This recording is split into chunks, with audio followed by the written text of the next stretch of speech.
ngateekateeka kati nga Katonda wali awatukuvu ennyo waatuula we wali n'entebe ye wabula ng'omulyango oba oguyingira mu presence ya Mukama ng'ono kerubi waayimira n'atabwati ebiwaawaatiro atya olwaki olw'okuba ebiseera ebyo ensi yali tennaba kukkiriza abantu kubanga balina omwoyo omulamu owa Mukama batuulamo ekisa kya Mukama kyali kibuutikira ensi ne kijjulo gisaanyaawo kati ng'ezo malayika Katonda azitonze ebbiri bwe ziti zikisiikiriza naye Kristo bwe yamala okujja n'afa omwoyo omutukuvu nakka kati tusobola okuabsorbinga ekisa kya Mukama ne tusobola okubanga eyo kerubi kati eri bize ekola emirimu emirala. Kasasiro gwe mwoyo omujeemu ogufudde nga tegukkiriza Kristo ng'omulokozi wabula nga gufudde guweereza Sitaani. Wabula osobola okuweereza Sitaani mu lwatu oba mu butali lwatu. Olwo ye missoni eri wejjira. Buli muntu alina omusaayi mu ye mulimu omwoyo omulamu. Kubanga bw'okwata DNA ey'omuntu n'ogirambulula bw'oti olabamu koodi eya Yahweh. Ate bw'okwata nsasire waliwo speed gye mba nkozesa nayo okulowooza mba nina kinyawo okulambulula. Bw'okwata DNA ey'omuntu erimu Yahweh. DNA ey'omuntu n'ogirambulula mu scientific programs koodi esooka eriko waliwo enamba weeri awo naye nga bw'ogigatagata ebala efulumya erinnya Yahweh. So kitegeeza DNA eyo mulimu Yahweh. Kyova olaba kikwanguyira okuwulira eddoboozi n'okkiriza n'olokoka. Kati ate mu butofaali bw'omusaayi mulimu omwoyo gumu oba ebiri.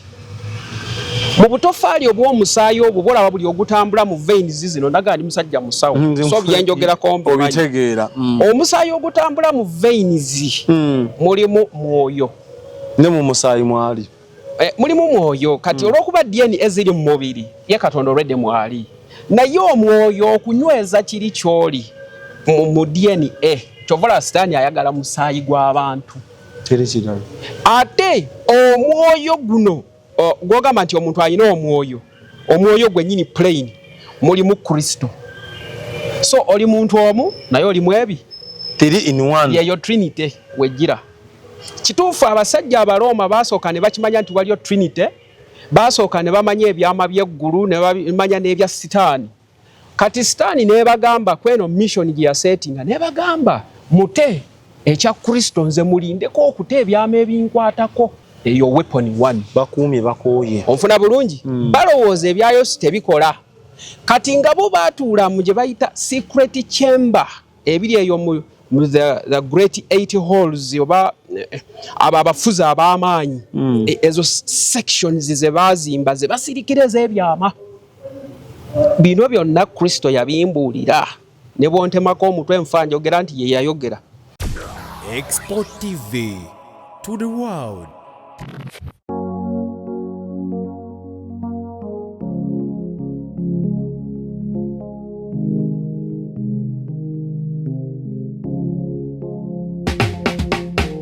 Kankwanjulire Cambridge Junior School esangibwa Matugga Kito bano beesowoddeyo okubangula omwana ow'omulembe guno. Omwana agenda okufuluma ng'alina obukugu obulala bungi omuli okukozesa ebyuma bikalimagezi oba kompyuta, okuwuga, okuyimba n'okukuba ebivuga byonna ate nga ne co-curricular activities tetuzisudde muguluka. Buli nzikiriza y'omwana essibwako essiira tulina day ne boarding. Buli ekikozesebwa ku ssomero omwana akisangako. Abasomesa baffe batendeke tusobola okulabirira omwana wo okumala ebbanga lyonna ne bwe guba mwaka mulamba kusa n'eddekeya eri abannassale. Cambridge Junior School esangibwa Matugga Kito kilomita 1 okuva ku Bombo Road. Okumanya ebisingawo kubira administrator ku 0773 01 14 12 oba kubira director ku 0752 52 86 Cambridge Junior School, a well for knowledge. Mukwano gwange omulungi nkwanirizaako era ne nkwebaza emirimu enkuyanja gy'otuusaako engalo. Webale kulaba Expo Namugereka Ddunda akumpeera ekyosinga okwetaaga. Vidiyo y'olwaleero mbadde nkusaba ogiwulirize era osubscribinge. Mukwana ate osharinga obeeko gw'ogimpeera. mubufu bwennyini ne nkutegeeza aba Alpha Media Production ffe bennyini tukuba ebifaananyi ku mikolo egya buli ngeri kosa videos ennungi. Kyenkusaba kiri kimu twesiga otuwa omukolo gwo ogwa buli kika tujje tukole saavisi zaffe ennungamu mu bwerufu mu mazima ne mu kuwaŋŋana ekitiibwa. Tukubireko ennamba yaffe y'essimu eri nooti 77 nooti 944266 Alpha Media Production. Tuli ku Ubuntu Hotel. Omwami gwendi nayo lunaku olwaleero eyateredde eddamu zaamugula alina obubaka obwamuweebwa Yesu Kristo okuluŋŋamya ensi eno. So n'olunaku olwaleero azze twongerezeeko. Kyemmanyi yali amulabyeko guno genda kuba mulundi gw'oyitha gwakubiri oba gwakusatu ng'omulaba.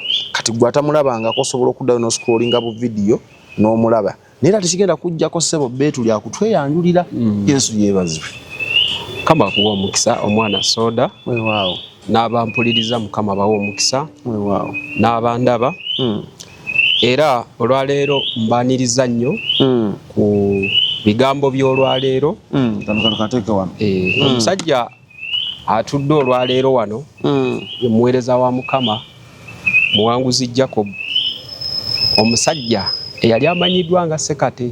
Ebiseera bye yali omusawo omutamiivu atagasa n'akyuka, naye olwa mukono gwa Mukama nasobola okukyusibwa.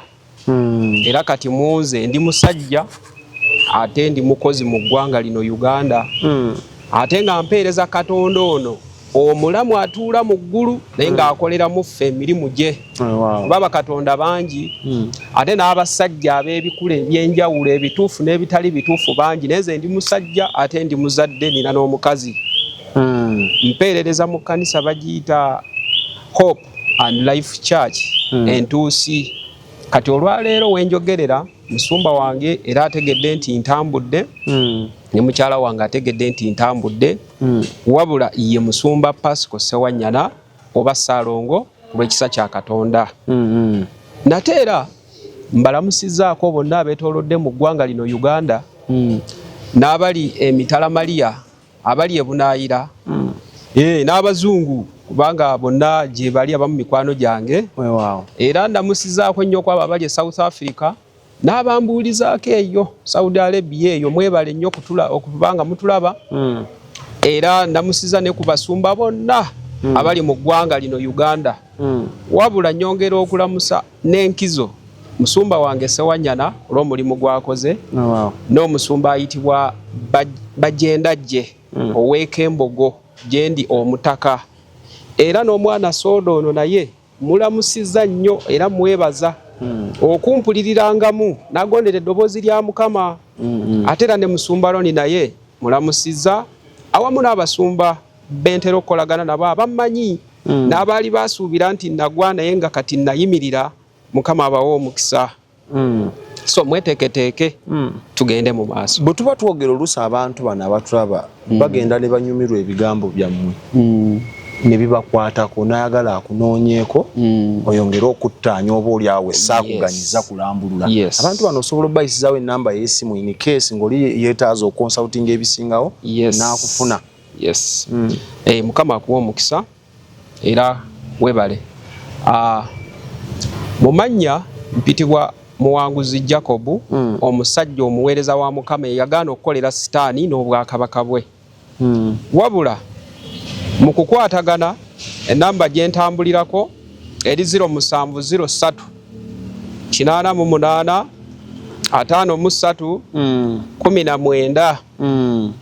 Naye mu butonde bwange naye ennamba nali sakkirizibwa kubeera nayo. Okakasa? Lwaki? Nali nagaanibwa okugendera mu fashions bintu ng'ebyo kubeera ku mikutu, naye oluvannyuma nasaba Mukama ne muwa reason lwaki. Kiza Mukama osobola oteesa naye. Emabegako nayogerako nakugamba nti waliwo we nali nziguddewo amatunga ga Mukama. Kati byonna bye njogera ye package gye nawulira. Naye kati ndi mu maanyi ga musaayi kubanga Katonda yali yanyiigira olw'okuba nti nali namanya ebimukwatako ate ne mmulekawo n'opaala. So kati ndi mu musaayi bukyannaaza naye omwoyo omutukuvu ali. Olw'ekisa kiri kuba tubeera emisana n'ekiro. So tolowooza nti olina agent. By the way, abalowooza nti sitaani yantuma kubanga waliwo we nakiwulirako mu komenti nti nze ndimu sitaani, byenjogera bisobola okuba nga gwe bikulabikira nga ebibi, naye abamanyi omusana bajja kumanya ekituufu kuba nabagamba muyige ng'okkema emyoyo. So n'olw'ensonga eyo sitaani mwegaanira ddala era njogera mu lwatu kubanga bayibuli etugamba okuva ewa mukama waffe Yesu Kristo nti buli aneegaanira mu lujjudde lw'abantu nange ndi mwegaana mu maaso ga kitange. Kati nze olwaleero neegaana sitaani n'obwakabaka bwe. So abo abagamba mbu kakodyo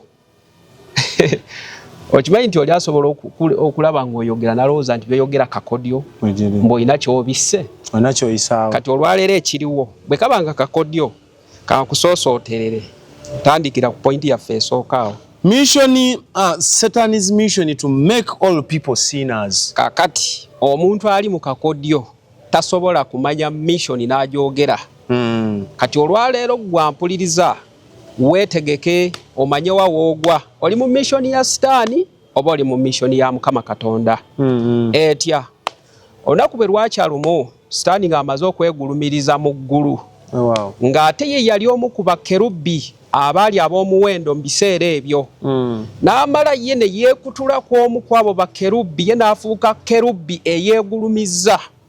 N'agamba Mukama nti nja kwambuka eri gy'atuula waggulu kuba Katonda ali yasengeka eggulu nga yakola nga bolaba emyaliriro egy'ennyumba eyo nga bolaba kalina ngateekateeka. Kati nga Katonda wali awatukuvu ennyo waatuula we wali n'entebe ye, wabula ng'omulyango oba oguyingira mu purezensi ya Mukama ng'ono kerubi waayimira n'atabwati ebiwaawaatiro. Atya olwaki olw'okuba ebiseera ebyo ensi yali tennaba kukkiriza bantu kubanga balina omwoyo omulamu owa Mukama batuulamo. Ekisa kya Mukama kyali kibuutikira ensi ne kijjulo gisaanyaawo. Kati ng'ezo malayika Katonda azitonze ebbiri bwe ziti zikisiikiriza. Naye Kristo bwe yamala okujja n'afa omwoyo omutukuvu nakka. Kati tusobola okuabsorbinga ekisa kya Mukama ne tusobola okubanga eyo kerubi kati eri bize ekola emirimu emirala. Mu kusooka kyali si bwe kyali tekisoboka. Katonda kwe kutonda abo bakerubi ababiri. Kati omu yoyo sitaani yeegulumiza. Kati bwe yeegulumiza ne kimuluma bwe yamala okwegulumiza ne batonda omuntu gwe nange tubeere nga tuzza bujja ekitiibwa kya Mukama kiri abaali mu ggulu abo abamu muli bamalayika abaagwa nono sitaani. Bwe baagwa Katonda ne kimunakuwaza. Singa Katonda yasunguwala singa sitaani tetumumanyi. Naye kyamunakuwaza olw'okuba fasiti saani gwe yatonda ate amwegulumirizaako ayagadde omuli awo. Kaakati sitaani bwe yasuulibwa wansi wano mu magombe, by the way bw'ova wano mu magombe odda ku eno ensi yaffe eno gye tuliko. Ebyo ebyamakristo ye yabimbuulira era nzize nabyo. Bw'ova ku nsi eno wansi bakola eggulu erisooka yeyo awali amagombe oba kyekifo kye tuyite mwe bakasuka kasasiro. Kasasiro gwe mwoyo omujeemu ogufudde nga tegukkiriza Kristo ng'omulokozi wabula nga gufudde guweereza sitaani.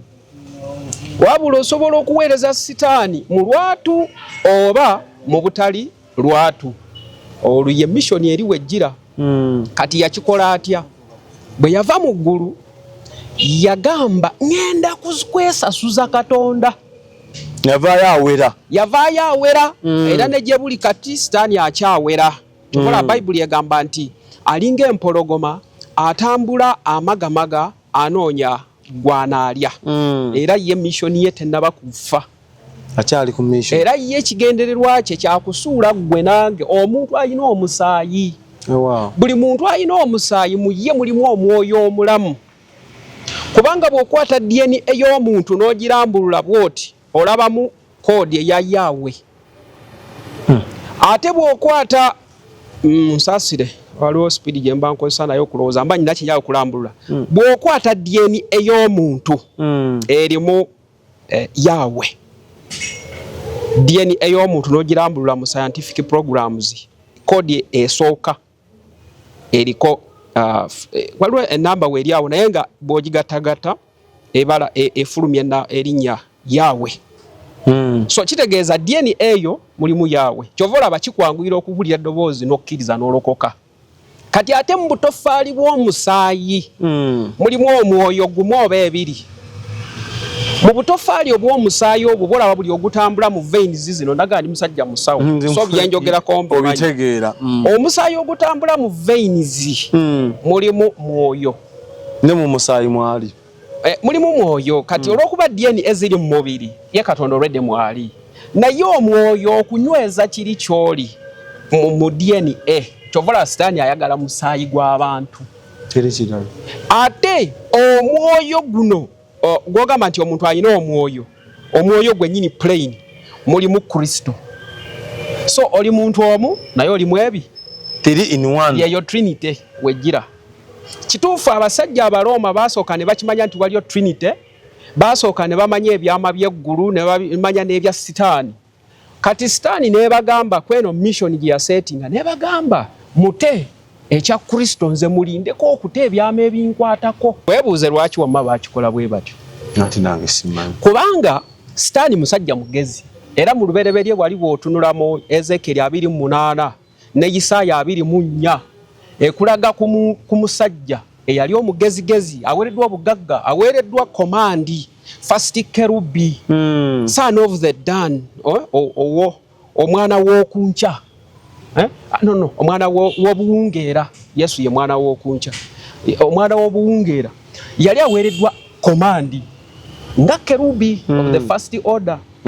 So byo n'ebyama abimanyi n'alyoka agamba bano abatudde mu Vatican nti musooke mute Yesu ensi emumanye babuulire gospel ya Kristo ekiseera kituuke bafe emitima nga balaba abamu tebibakolera.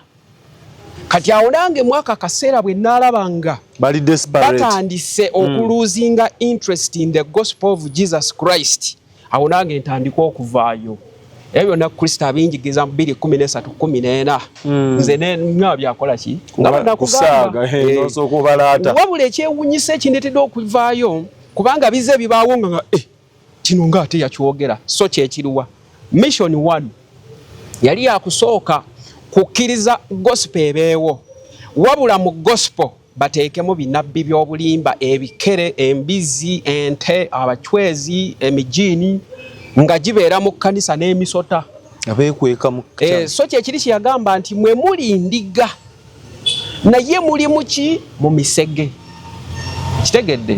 So eyo mission 1 kati mission eriwo obulokole buli at bakira batya buli ku lutalo babulumbye attack obulokole buwambiddwa banabbi bw'obulimba obulokole buwambiddwa abantu tubuli omu ayisaamu abasiyazi bavaayo balina solar agendas. Okay. Kakati ne mission endala kwe kulaba nti mu Vatican City mwe mwateekebwa ekigambibwa nti they are the most holies abatukuvu. Ate kino mbategeeza tewali yali most holy okujjako Katonda.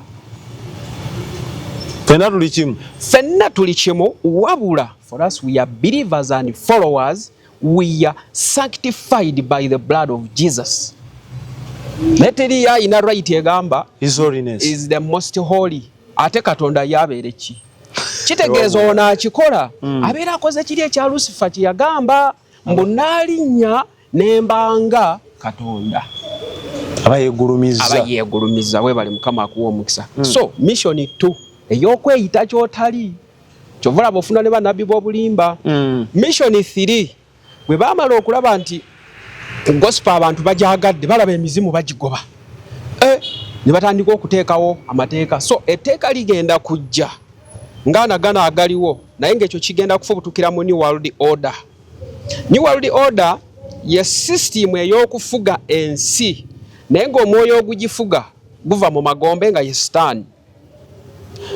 So eyo system ya New World Order egenda kufulumya enkola 666 wabula zaafuluma dabula zembyogera nga bwe nabigambibwa ku olwo mbifulumya nga copy kuba Sitaani yakola photocopy nze size kola photocopy njogera nga bwe nabigambibwa bwe mbifulumya kuba mbimanyi nabiraba mbitegeera ne we nabiwandiika mmanyiiwo ne we babimpeera mmanyiiwo n'abyogera neemanyi ndi musajja ndimu omwoyo omulamu size kwogera byabwewussa. So bwe yamala okulaba nti New World Order etandise ne bijja mpola etya batandikira mu ntalo ne balyoka bazda mu ndwadde ne mulaba endwadde ezitategeerekeka nga bwe wajja enziko olwasooka ne waddako siriimu ebirwadde ebitategeerekeka ate nga mu kusooka tebyaliwo. So waliwo okulwaza, okwavuwaza n'okuwamba okuyita nga amasitaani nga gaze nga gawamba ekitundu. Ensi bajja ne bagigula. Oli n'agigula nti bwe nkuwa obukulembeze ogenda kumpa abantu bameka naga nja kuwaayo omutwalo gw'abantu. Era muno mu buli wolaba wali parliamenti oba ze bayita leadership houses emyoyo egituulamu miwambe. Okakasa Sikakasa bula njogera ekyaŋŋambibwa kitegeeza mba njogedde amazima. Era mwana soda bw'oba omanyi nti gwe ewuwo toyita musaayi gwa Yesu oli muwambi, kubanga ebyo ebyawambibwa bitya omusaayi gwa Yesu bw'oguyita bikaaba. bwe mba mbeera ku byange just nga nze simuyitamu nga gwe omanyi nti gwe ewuwo toyitangako Yesu, toyita musaayi gwa Yesu oli muwambe. Kale nja kulaga lwaki, naye kansooke mmale yaako nja kulaga. Bwe baamala okukozesa New World Order basindisa enjiri mu nsi, enjiri weeri kati abajagala abala bagikooye. Eyo weapon one bakuumye bakooye. Onfuna bulungi. Balowooza ebya Yesu tebikola. Kati nga bo baatuula mu gye bayita secret chamber ebiri eyo mu the great 8 halls oba abafuzi ab'amaanyi ezo sections ze bazimba ze basirikiriza ebyama. Bino byonna Kristo yabimbuulira ne bontemako omutwe nfa njogera nti ye yayogera. Batuula mu secret chambers ne bata the gospel of truth. Ekyo ne kitambula akabanga emizimu ne gigobwa, era mukiraba emizimu gigobwa kuba Yesu alina amaanyi. Naye obuzibu obuliwo olw'embeera eriwo basindika kiki nkugambye olutalo, obwavu, endwadde, kati ebyo bireese ennaku mu mitima gy'abantu. Kati ate bano abatakkiriza bo bayambyeko nnyo okutambuza kino ki system ekya New World Order ne agendas of the devil okuyita mu the hidden pact missions Sitaani ze yasindika mu nsi. Wabula ekiriwo ye mission Sitaani gy'ayina agamba nti abantu bonna nina obbasuula baleme okugenda mu ggulu. Tumwegatteko. Kyobeera omanya buli muntu atambula ng'olimu omusaayi ngwa ossa olina right ey'okusalawo. Bw'ofa tosazeewo ogenda magombe. Naye bw'ofa ng'obadde osazeewo olizuukira wamu ne Kristo. Ekyo kizeemu jasa okutereeza otegeera omuntu yaani. Yes. Kakati bwe baamala okustaginga ekyo ne bagamba kakati ekiddako religion tuzitadde. Kivula baleetedde religions zingi za njawulo. Katonda baamugabanyaamu. Naye nga Katonda talina na ddiini gye yayogerako. Wabula yagamba mukwatenga amateeka gange, mwagale abanaku, musasire bannamwandu. Ontegeera? Enjiri ennamu yakwagala Katonda. Wabula tewali kyateekebwawo nga section nti eno ye religion entuufu. Ago magezi g'abantu. Obukatuliki bw'olaba magezi g'abantu. Protestantism gy'olaba magezi g'abantu. Eyatandika obulokole naye yakozesa amagezi naye gaali ga Mwoyo Mutukuvu. Wabula ku nsi tekuli mulokole, kuliko mukkiriza wa Mukama. Omulokole omutuufu ojja kumulaba nga amaze okukkirizibwa nti weebale, you are welcome. Omulokole olwaleero ebitabo bigambye wasonyiwa, wakkiriza Kristo, wayaniriza, kale jangu ene wa Mukama. Kati awo oba olokose. Lwaki? There is the other eternal death. Kuno tubeerako n'abakkiriza bokka. You just believe but you wait to be saved. Oba okkiriza. You wait okuzuukukira wamu naye. Okkirizira mu bulokozi obwo bw'onaafuna. Yes, afuta not now.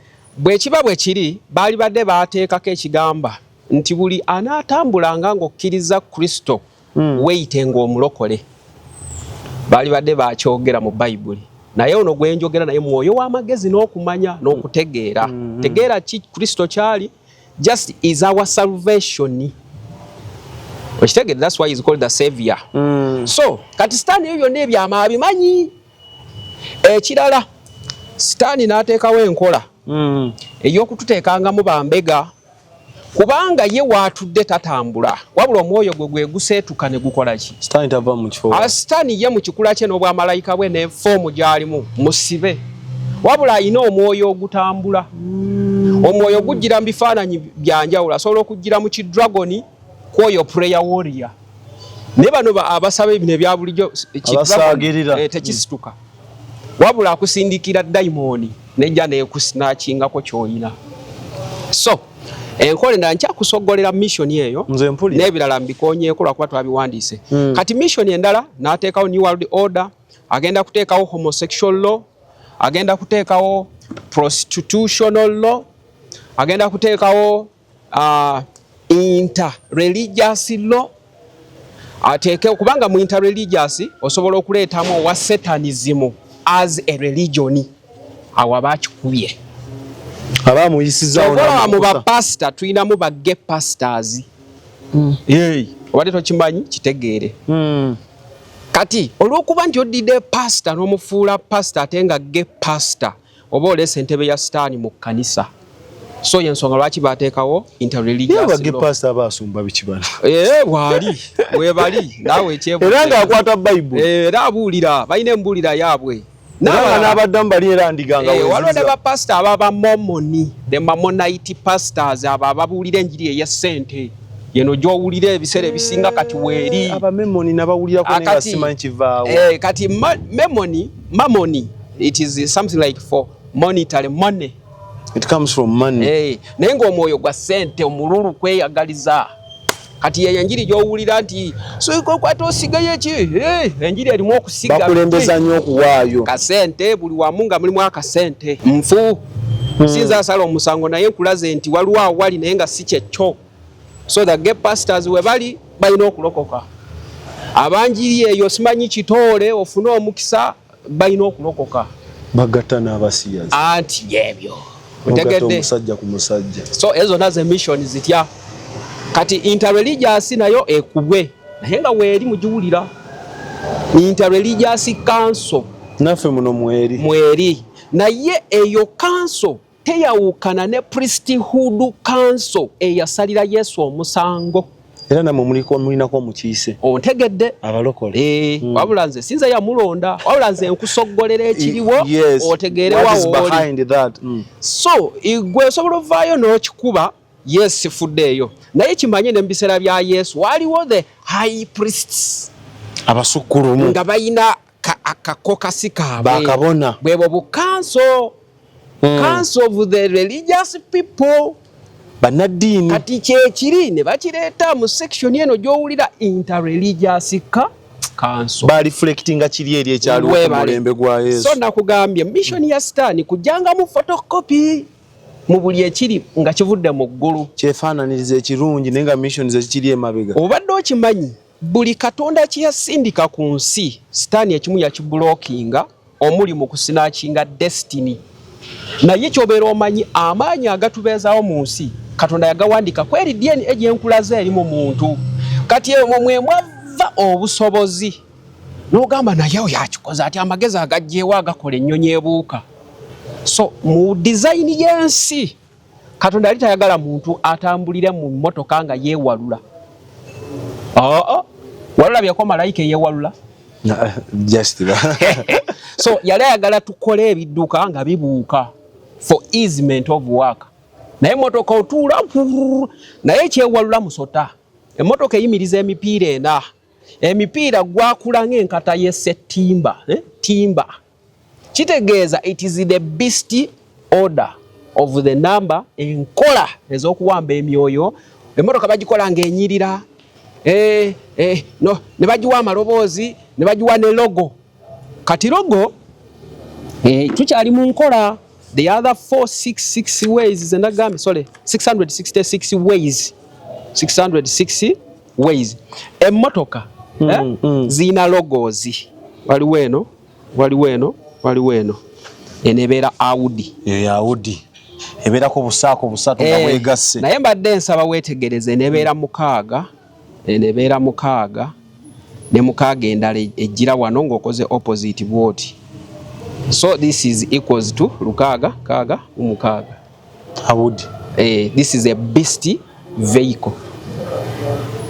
Emmotoka esimba emipiira nereko omukullo wama mu bisolo ebyakolimirwa kyekyali kyewalula musota gwali musota ogw'olumulubereberye kyova olaba bw'oba olinnya emmotoka osooka giggula n'ogiyingira osooka kiri ekibereberye ekikusula olw'okwegomba endabika yaakyo teri muntu alaba mmotoka n'atagyegomba era abamu bye tukolerera tinkolerera nange naye buli lwovuga emmotoka egenda ereka emikullo obwo bulambe bwa Snake eyina emipiira middugavu gyakola enkata obwo bulambe bwa Snake eyina logo eza kampuni bano boolaba bagenda mu anda ne bakola agreement endagaano ne sitaani oyo n'abawa power eyokola ng'ekintu nga bw'okirabako maama oyiika amalusu kisikiriza. yes so it was all the ways of capture.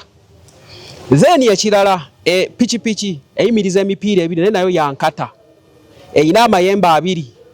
Edda mu buwangwa twali tulina amayembe bali bagayita kifaalu gakuba embooko bwe gaba ganajja gavuma nga ki nga pikipiki abatakimanyi abakimanyi bakimanyi amayembe kifaalu gavuma nga piki nga wulirako kuba mbooko kituufu gakuba kibooko naye nga bwe gaba gazze okukola gavuma nga piki. So ono yakikola omwoyo guno ekyakola induction of the power to produce a motorcycle.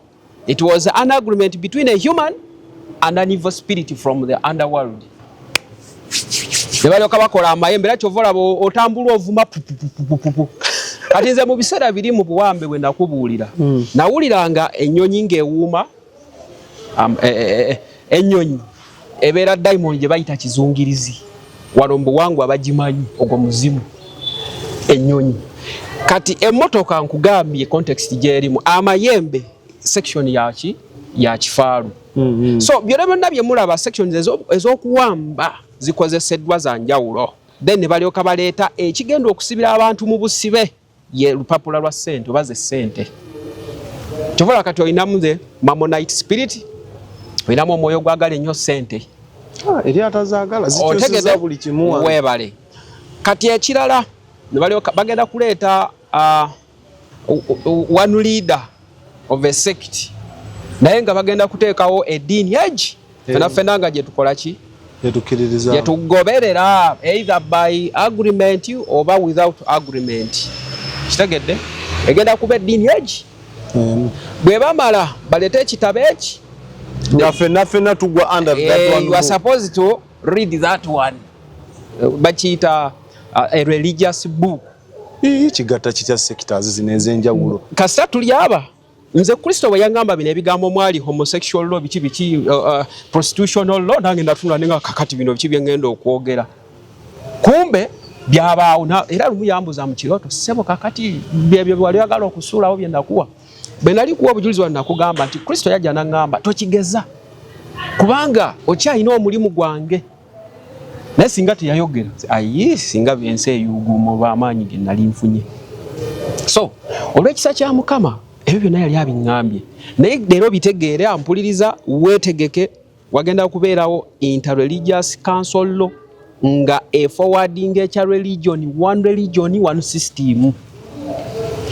Then mweyo one religion balyoke bakole Bible egi oba ekitabo ekitukuvu ekinaagambibwa ekituukirivu naye nga si kitukuvu kijja kuba kimaze okuva mu magombe. Mukama Katonda bwe bamala balyoke bateekewo one mindset law nga gwoli wano nga omusajja atudde mu America amanya byolowooza tizeko microchip. So already yeri figure gye nagambye ya 66. So ebyo byonna bigwa mu orders eziteekeddwawo 666 engeri gye bawambyemu ensi. Oluvannyuma nakugambye nti Kristo baasooka ne bamukkiriza asindikibwe naye bamusindika mu bulumi baga bakimanya ajja bookya bangi abamu ng'ate bantu buntu be bakola ki be bakita mu nnaku ey'ekitalo era mu nnaku naye kati bali mu kirwanyisa mu kiruyi baagala kwesasuza si obadde otwokyesa obwo obusajja bw'oyita abantu bo.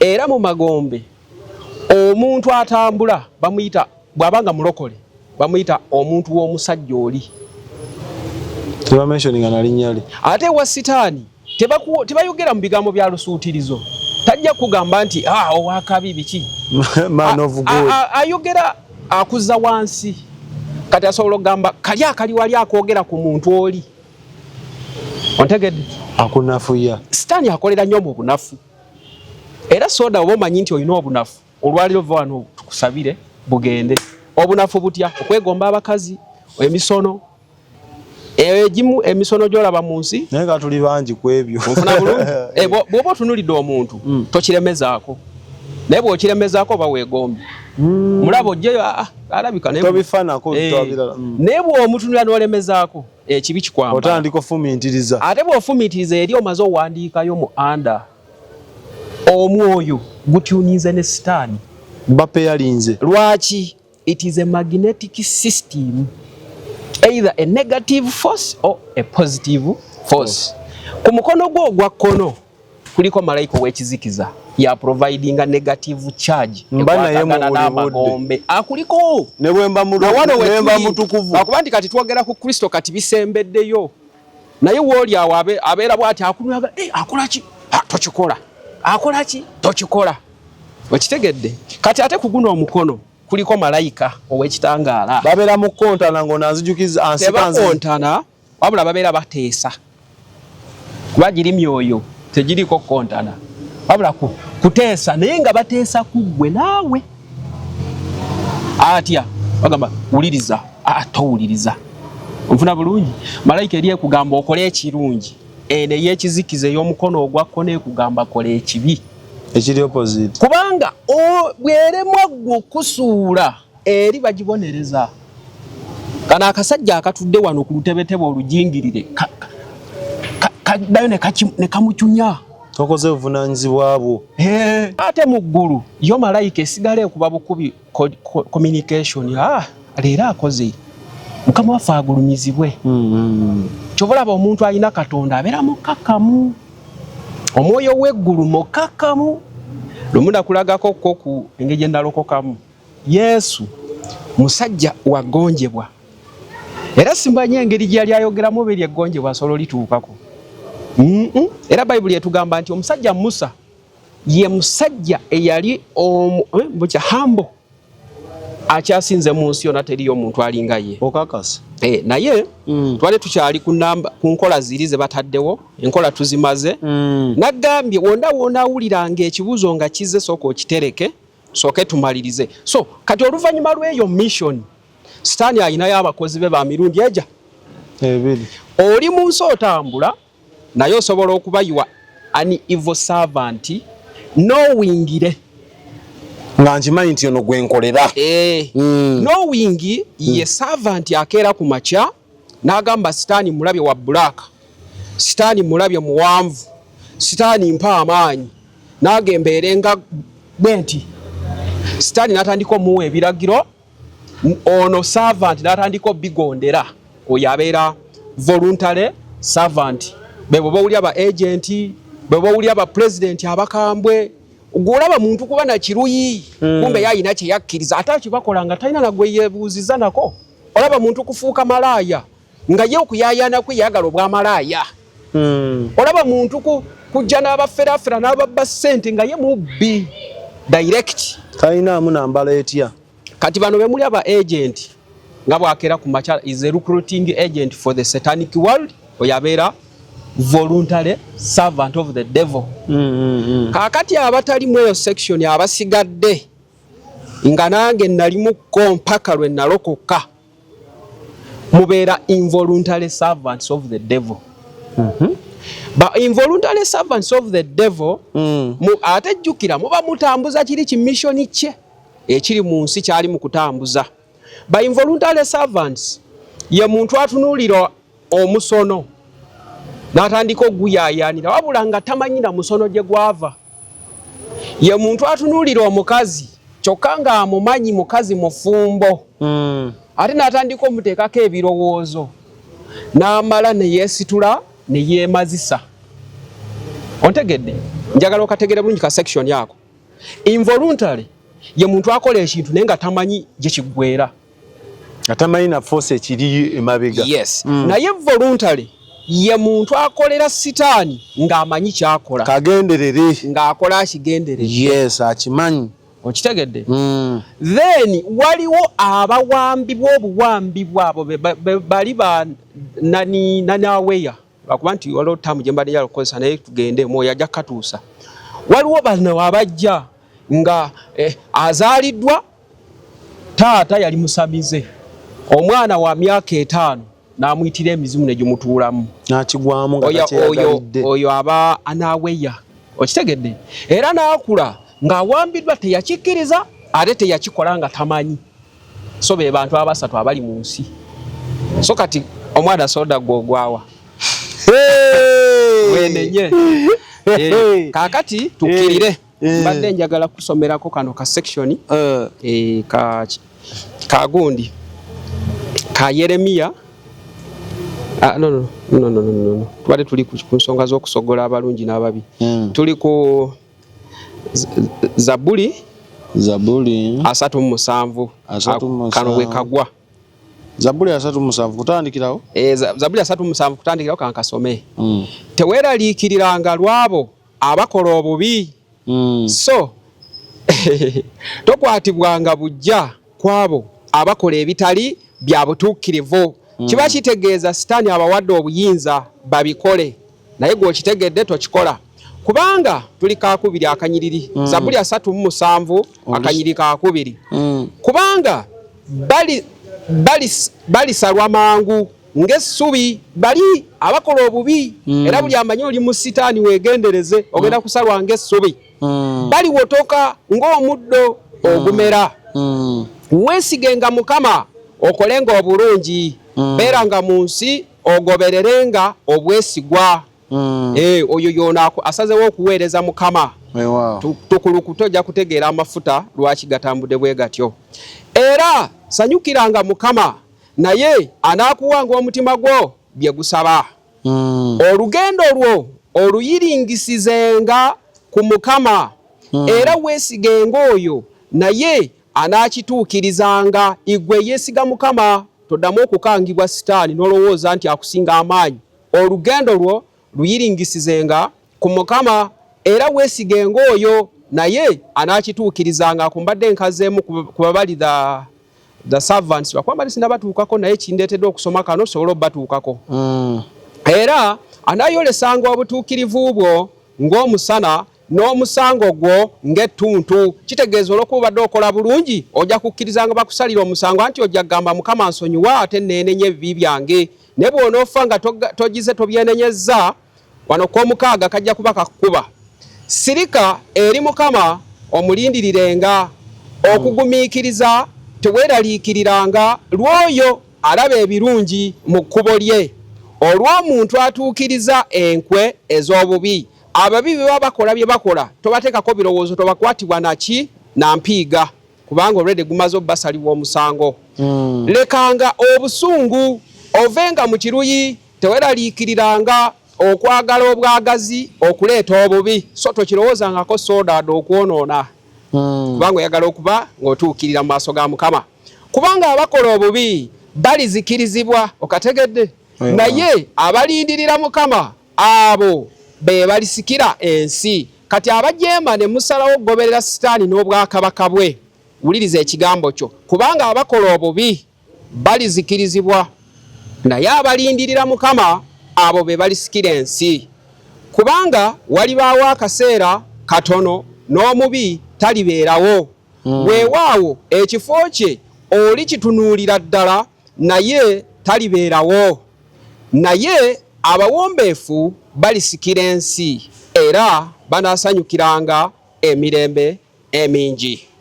Omubi yeekoba ku mutuukirivu era aluma obujiji ng'amusunguwalidde. Oyo ye mubi.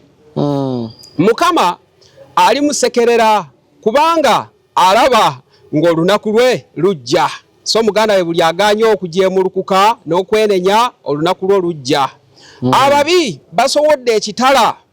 Baleeze omutego gwabwe okusuula omwavu n'omunafu. Nabagambye sitaani afugira nnyo mu bunafu. Sitaani ayagala nnyo abavuddeyo mu baavu bo bakooye obwavu. So mwegendereze.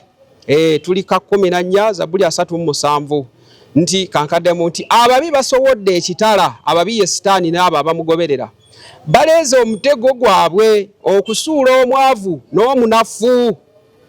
Oye yalokoka naye nga tolokose bulungi Sitaani ajja kusuula weegendereze.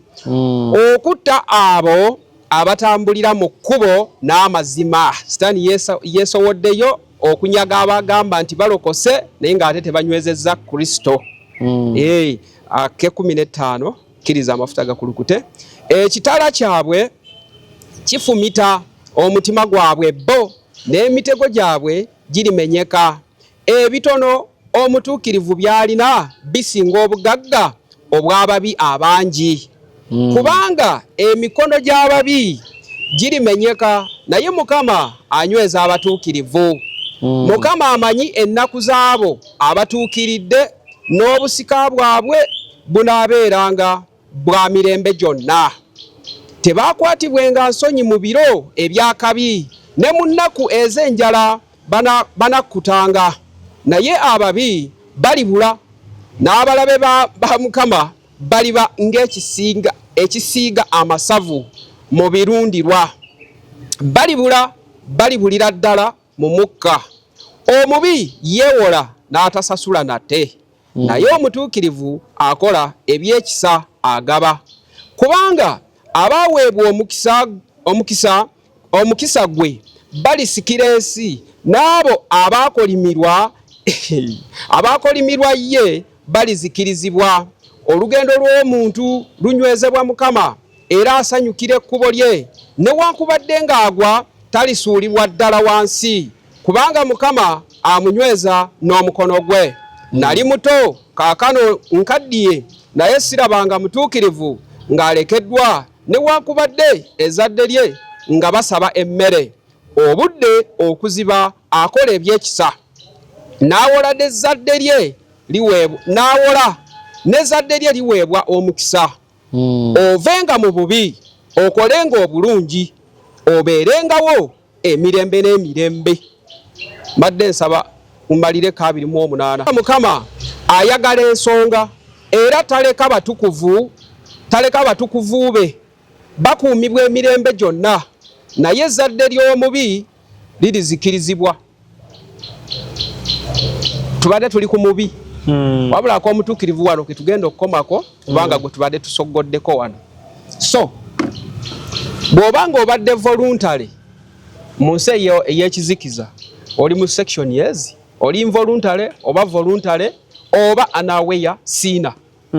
Kati then Katonda n'alyoka aleeta ekisa kwe kusindika Kristo okujjawo ono Sitaani kyasize mu nsi. N'olyoka ofuuka igwe omuntu ayimiriddewo ku lw'ekitangala era buli avaayo n'agamba nti Yesu Kristo ye mulokozi we n'asalawo okwenenya okweggyako amasitaani aba afuuse the worker for God and workers of the light.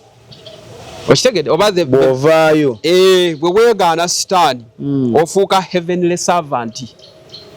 So nakugambye nti ku nsi tewali abadde kulokoka wabula tuliko nga abakola ku lw'eggulu okuyita mu kukkiriza Kristo Yesu ng'omulokozi waffe. Wabula olunaku lw'onaagenda ku mmeeza esala omusango n'owona okwe kulokoka okutuufu.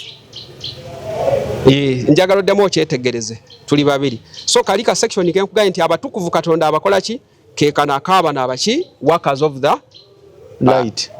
Abakolera ekitangaala. So mu bakozi abo mwe muli bamalayika mwe bali muno mu Uganda ne mu Africa ne mu China ne wa buli wamu. Malayika Katonda amusindika najja kubanga eri ensi ya myoyo asobola omusindika n'abeeramu mu nsi bw'omulaga ajjalira afa n'ava kuba guli mubiri naye omwoyo gwe gukka. Ogambye afa omubiri gufa ate Kristo teyafa. Eriyo bamalayika abambadde emibiri nga bambadde emibiri malayika asobola okusindikibwa ng'asindikiddwa ng'omwana ng'ono amuzadde tewaliyo ssuubi ery'okumukolera destiny Katonda gye yamutumako. Nkugaye buli muntu azaalibwa ku nsi alina destiny ye. Buli ali wano gwolaba yatondebwa okuzimba kalina eba destiny call ntuuko. Nekugamba naye Sitaani ono olw'okuba yamanya ebyama ebisinga abibulookinga tabiganya tuba nenkugamba ayina ekiseera wasitukira mu kali ka version akaki dragon nenkugamba asinga ku stage nga nnyo ku bano abakolinga fire daily abeeyita abakatonda abo basindikira ki dragon kuba ki stage nga wayise ba player warriors. Yes, nekyo kati esimo kyandika okumira sala. So until you call for the blood of Jesus consecutively, blood nekikuba munda nekivaawo. So kati sorry bobe ebyo tobimanyi onafuwa nolaba omusajja ali asituka n'abulira street amaanya nga bw'olaba openira najja wano ku mikutu n'abulira nga mumunoonyako nga temukyamulaba yagwa. Soda yaddawa kiba kyatumbira ne kimumira essaala ze. Ekirala omusabi omutuufu olina okuyita malayika ye ekkuuma erwana bw'otagiyita oba toyina kale oba olina obukuumi naye nga waliwo ekibulamu. Nze mpita lumu Yesu yamala byonna Katonda ye munene wabyo. Kale akati Bayibuli egamba nti bamalayika be baani okubakolera omuntu obuntu yaani okumukolera bamalayika. Okitegedde kitegeeza olina bamalayika abakolerwa ku lulwo. Ati wano bwe mbadde nkulaga amazima nkugambye ku mukono guli ogwa ddyo kuliko malayika. Kitegeeza Bayibuli egamba mu Zabbuli 9:1 ndoza kali mukakuno baka musanvu awo nti ali kusindikira bamalayika abakuvunaanyizibwako. Era tulaba nga ne Mukama waffe Yesu Kristo sitani yagalo kimukubiramu naye Kristo yali ayina amaanyi nawe yamuwangula. So nawe kitegeere olina bamalayika abakuvunaanyizibwako. So ke kano ka section ke mbadde nsomye aka Zabbuli 3:7 akwatagana ku babina abalungi. Naye kyobeera omanya bamalayika mwebali Katonda abasindika. Ku lweno DNA omuntu gy'ayina erimu erinnya nti Yahweh. Nono omwoyo omutukuvu gw'olina okwambalira mu cells eza blood. Tuvola Katonda tayagala muntu kutta muntu munne obeera oyiwa mwoyo omutukuvu we. Kyovolaba omwoyo omulamu guli mu Kristo. Omwoyo omufu guli mu Sitaani oba demoni oba omuzimu gwe wammwe. Ontegedde ngufuna. So mu nsi eno gy'olaba ey'abalamu nkugambe Katonda akusindikira omuntu najja n'akulungamya nga omuli ba pastor omuli ba evangelist ba prophet then akusindikira bamalayika ku lw'obuweereza obw'eggulu mu nsi akuweereza Kristo. Era bwe muba mumanyi ebibamba nga bw'ogamba nti awantu waliwo nnyo accident ne wageza agwa accident 3 omulundi oguddako Yesu ajja nakuba ekyo ekiguleeta kyobula wayitawo ebbanga temukyakiwulirawo. Ajja eka nga teryamukowa. Kristo ajja nga teryamukowa. Ajja amaapinga n'agamba ono damage gy'akoze agenda kweralikiza abantu balekerawo okuyita wano. Ajja n'akikuba buli wolaba wali ekibamba. Kati ate malayika ejja wolaba mayinanga incidences okugeza emmotoka badde n'atera okukutomera weebuze lwaki emala neeyimirira ate nga gwe tolabayo. Wabeerawo malayika eyimiriddewo bweti ne eziyiza. Weebuze lwaki omulogo akusindikira amajadu nga gw'oli eno naye n'owuliramu ng'omutwe omutonotono then bw'oyita Yesu. Buli lw'oyita Yesu nga malayika eri ereega akasaale oba ebaako enkola endala zeekola ekiddayo. Okitegedde kyobola bagamba omulokole talogebwa ate era bwe kiri. Wabula akuba bano abagayadde. So bw'oba olokose togayaala. Bw'oba olokose nyweza kyokutte tota. So n'olw'ensonga eyo abo be babaka no ne tubeera ne bachozeni abalonde. Kati awe wagira kalike wambuuza ke nayogerako ko mu first shoot nti waliwo abantu nga baalambibwa okuva mu ggulu. Naye kugamba nze ndi wa kale akanamba kange kali 444. Awe katutabulira awo. Kati 444 nazaalibwa olunaku lwakuna ku ssaawa 4 ez'ekiro.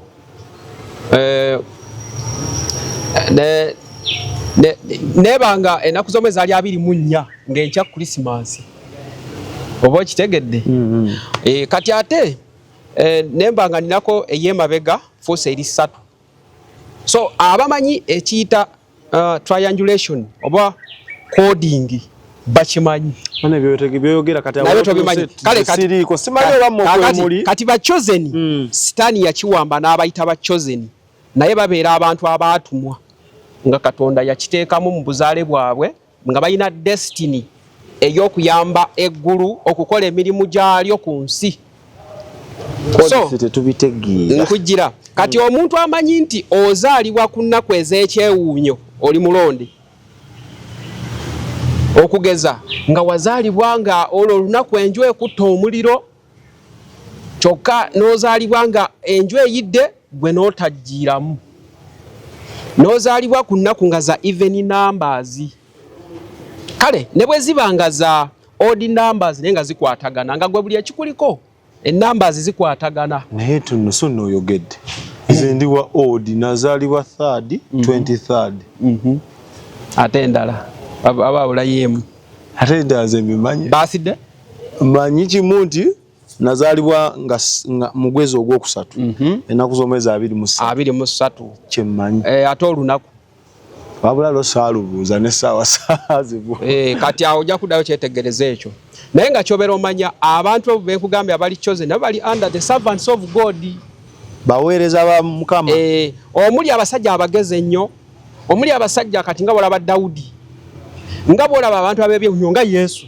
Olunaku lwe ebintu byo biraba byali byangerigeri, yazaalibwa mu mbeera etategerekeka, waliwo abafuzi bawamba Yerusaalemi bamunoonya okumutta n'awangula, ng'abasajja ba Musa bamuteeka ku kibaya, imagine omwana omuwere kati bwe yeegiraagira ne yeevulungula n'agwa mu mazzi, oba kale ekyennyanja kinene ebyo biruva okwala kimuyoola. So abantu abaalambibwa eggulu numbers eza birthday zaabwe na buli kimu ekibaliko kiba kya coding etambula bulungi. Ze nakugamba olunaku olwokuna amasitaani gamanyi ogoloka ku saa 9 ne gakola pulaani ey'okuddamu okumpita, nenkimanya kati nze ku ssaawa 9 ez'ekiro nzuuka saa 8 nebaka ku 11 ozuuka kukola olwokuna kusaba kuba nze namanya ekyama. So naawe bw'omanyanga olunaku lw'osinga okunafuwa kolwo lwe lunaku lw'olina okwambala amaanyi, sitaani eba ekutegekedde ekunafuye, olina okutoberako ennyo ye.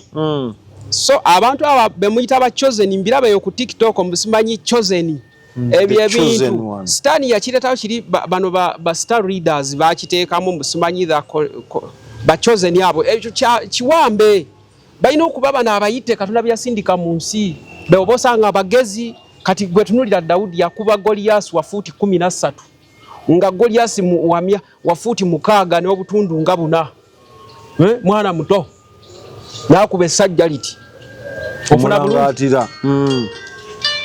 Kati waliwo omusajja atukulembera wano mu ggwanga wano mu Uganda tulina omukulembeze kale tulinamu omufuzi gwe gwogambye. Kale omufuzi oyo singa omanyako ku birthdays naye teyamanyi birthday ya jjajja kati nze mwami avuza ofuna bulungi. Kati nze byenkugamba bwatyo yali mulambe jjajja mwami. Obulambe bugwako ddi akaliro tukawulidde. Obulambe kati omala n'otuuka ne Sawulo naye yali alambiddwa naye n'agwa olw'amalala. So osobola okugwa oba osobola okunyweza obulambe bwo ku lw'obwakabaka obw'omu ggulu. Naye mu kaseera kano okujjako ng'olina ekibuuzo mbadde mmaze osogola mission ya sitaani, abalonde, babadi ne good servants, babadi n'embakuwa we bagwa mu section busatu. Ne bw'oliragawa paka kufa either ogwawo mba involuntary oba voluntary oba anaweya nga gwe bakikuteekamu tomanyi. Kati nze nali ndi omu kuba either ba involuntary sinners ate nenfuuka sinner ate nenfuuka anaweya. So kitegeeza nze nali ku bulabe bw'amaanyi era kyobula neebaza Kristo okunviirayo nandokola. Ekitegedde naye nze ku mazima ge yampa nsabye bale muwulirize Kristo sinza ayogera abategeeza bino bigenda okubaawo nga mutegedde. Bagenda kuleeta amateeka naye mugategeere, bagenda bateekako Bayibuli emu naye bannaye temugikkiriza, bagenda bateekako religion emu naye temugikkiriza mu abategedde Kristo. Nsaba ensi entegeere. Nsinzidde wano e Uganda naye ntegeeza ensi yonna mutegere bigenda mu maaso bannaye balokolemu emuzuukuke. Sitaani yeerayiridde okuwamba ensi naye kye muba mumanya Kristo yamuwangula dda namwe bwe mukkiriza Kristo musobola okuwangula. Mewa. Amiina. Mukama bawo omukisa tugenda kweyongera. Awo mbasi kuwummuzaako kirala okujjako kusaba gwe wenna Munnayuganda in case ng'eriyo ky'otategedde enamba y'essimu osobola ogikuba kuba n'oteeka ekibuuzo kyo mu comment section. Then Namugereka Ddunda babakkiriza ne tuddamu ne tusisinkana n'alambulwa. For now, bye bye. Export TV to the world.